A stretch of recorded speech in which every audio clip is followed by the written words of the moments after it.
Okay, so welcome back. We're going to be discussing quite a few things this week. So let's start with the understanding of what's the leader and laggard pair.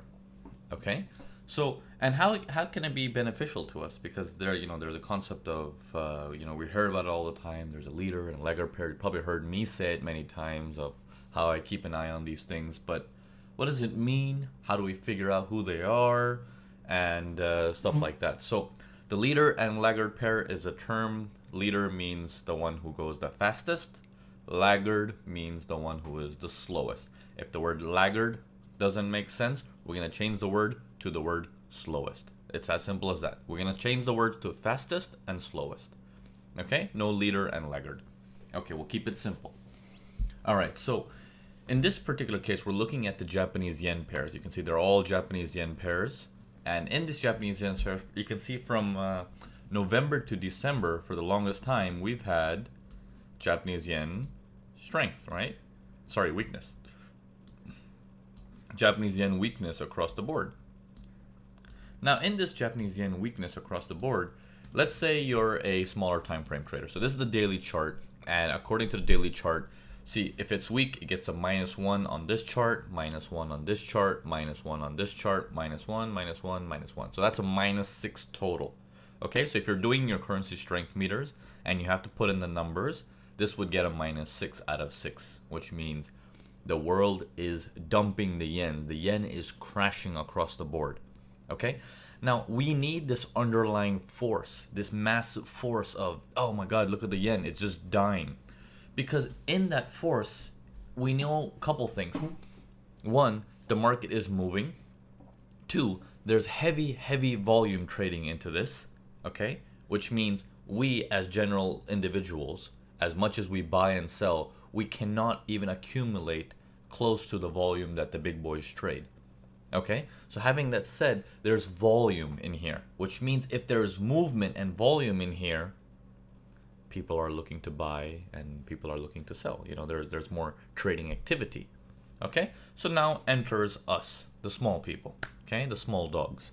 And we're coming in and we're like, all right, opportunity, opportunity, opportunity. Where do we get in? We know the world is dumping the yens. What about us? What do we do? Where can we fit in to dump the yen as well? Okay? As speculators, right? We're in, we're out, quick money. Okay, so let's do this. Let's go down to the 4 hours and let's monitor these sections. Okay, let me scroll back. Okay, let's see if I go back to December 15th. Here we have December 15th here as well. I want to put back December 15th here as well, which is right there. December 15th here as well, right there. December 15th here as well, which is right there. Okay, I'm going to put the signs for December 15th so that it's clear for everybody. There's December 15th. December 15th. Okay, December 15th. Where is December 15th? There we go. There it is. Okay, notice all the patterns look very similar, don't they? It's like, oh, pull back buy for all of them. Okay, here we go, and here's another one. Okay, here comes the real research now. Okay, if you're good and you put in the work needed to be to get all the information out, you become Sherlock Holmes or that investigator or the CIA, or you do your investigation to figure out what is happening, what sort of stuff is pulling back, and based on your last, your previous knowledge of what happens when you mix a strong and a weak and a weak and a strong and this and that and this and that. If you keep that in mind, if you have to, revisit that lesson and master it. Okay? So here we go. I'm going to take it very slowly here. Okay. We got USD yen after a sudden breakout to the north, after this major sideways, and breakout to the north, we look like we've had a 20% retracement. Okay. CAD yen, on the other hand, after a breakout to the north, look at the breakout that we've had on here. This seems like we've had a lesser retracement here, like a 10% retracement. Okay. Pound yen, after a breakout to the north, the same concept, right? Around the same time when they had a breakout to the north, we barely made it out, and the pullback seems to be 20% as well. Okay, let's take a look at Aussie yen. After a breakout to the north, we went up this high and we pulled back 5%. New Zealand yen, after a weird breakout to the north, this one looks like it just keeps pushing higher and higher and higher. Our pullback is almost unnoticeable. Okay. Euro yen, after a nice breakout to the north, well, looks like we don't even have a proper breakout to the north here, so that's something to keep in mind. Okay, and then that pullback there is 50%, or sorry, 30% of this movement. Okay, so this one's very shady looking, right? Euro yen doesn't look like, wait, do I put my line here? What happened to the breakout? What happened to the range? Why is this up here? And how come we never broke out? You know, so there's so many questions. I'm going to remove the line from that one. Okay, so let's look at the concepts of leader versus laggard. Okay, step number one. After the range, which market moves the furthest and fastest? Okay, this is important. Moves the furthest and fastest. We can say, oh, CAD yen moves really far and very fast. Look at all those green candles compared to, well, look at these green candles. There's some reds in there. There's smaller sizes, a lot of tails on top. Look at this one here. When he goes up, it's like inch by inch by inch by inch, and then finally it breaks out and then it keeps wobbling up here. Okay, this one, we don't even know it's breaking out or not. So Euro yen's not even in the question. New Zealand yen, this thing's just inching through. It's grinding and grinding and grinding and grinding. Okay. Aussie yen did a nice breakout, pulled back a little bit, but kept going higher and higher. So this one looks quite nice too. So when we say which ones are the nicest ones, we're like, well, CAD yen looks very nice and Aussie yen looks very nice. Now the word very nice comes from the last move. The last move was very aggressive on these two. Now, touching back on the previous lessons, when a market moves very, very far and the pullback happens, okay? If the market is just here ranging, we don't know anything about the seller or buyer, correct? Correct. I'm assuming you're saying correct. But as the buyer here kicks in, what do you think the sellers are doing? Remember, for us to make money, we need sellers. If the buy is coming in at full force, how many sellers play this game? Not much, right? Not much. Let's take a look at this one for an example. This one that keeps grinding its way up with barely any pullback. No big red candles to scare the people. In fact, everyone is staying away. So if no one is buying, if I buy this one, look at the performance of that. Very crappy. Very crappy. Okay? This one on Euro Yen, we can't even decide yet because we don't know if that's a higher high or not. Okay? So that's something we don't know yet. Aussie Yen, after a sideways movement, a strong break up, and then a sideways momentum to resume back to the north. Now, the sideways momentum that came in, look at those red candles there. Is that decent enough to make people say, oh my God, it's going to be a sell. Just watch. No. Look at the movement from that. How much does it perform? So, it's the idea of putting together the knowledge of the buyers, the state of the buyers. Now, take a look at this pound yen. Look at the condition of this buyers. Look at the candle sizes. And then look at the red ones that come in. They go up no higher high and then bigger red ones.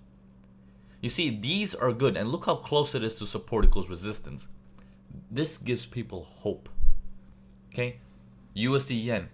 Look at the condition of the buyers. Up and down, up and down, up and down. And then look at these big red bars. It almost looks like if someone was saying that support equals resistance there, oh, it didn't work.